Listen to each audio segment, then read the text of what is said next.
that the talks over the next couple of days will be determinative. Is that your assessment? I think we're dealing with Venezuelan oil that is a rather modest part of our overall supply. Again, we're a net exporter of energy. We are particularly concerned that there were a handful of refineries that had a dependence on Venezuelan oil. I think they read the tea leaves. They reduced that dependence significantly along the way. Most of them have in the neighborhood of 10% or less of their dependence on Venezuelan oil. So I don't expect that people will see an impact on the gas pumps. Are you talking about sweet or sour crude from Venezuela? Sweet or sour crude? Again, I'm not going to get into all the specifics of the different oil markets, but let me just say that most of these refineries, this is about 10% or less. There's plenty of supply at sea that's already been paid for, so there's inventories. There's been excess oil. I'm sure many of our friends in the Middle East will be happy to make up the supply as we push down Venezuela's supply. And he further said that we are the only ones who can decide its fate. What is your response to Mr. Maduro? Again, it's the property of the Venezuelan people and the proper and rightful leaders of the country. So we agree with that. He's not the proper leader of the country at this time. And I've said these are valuable assets that we are protecting for the benefit of the Venezuelan people. And you quantify by how much? By cents?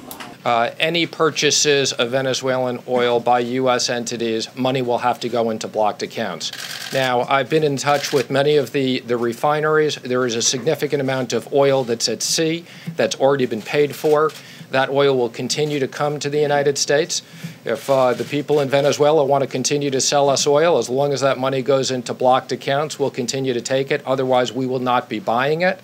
And again, we have issued general licenses, so the refineries in the United States can continue to operate. So I expect in the short term very modest impacts on the U.S. refineries. We've been working with them closely.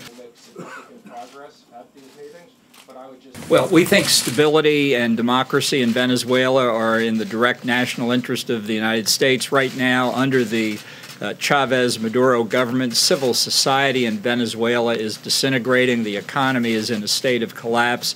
Something in the range of 3 to 4 million refugees have already fled the country for neighboring countries in the United States. And the authoritarian regime of Chavez and Maduro has allowed penetration by adversaries of the United States, not least of which is Cuba. Some call the country now Cubazuela, reflecting the grip that Cuba's military and security forces have on the Maduro regime. We think that's a strategic, significant threat to the United States, and there are others as well, including Iran's interest in Venezuelans' uranium deposits. In Venezuela. I reiterate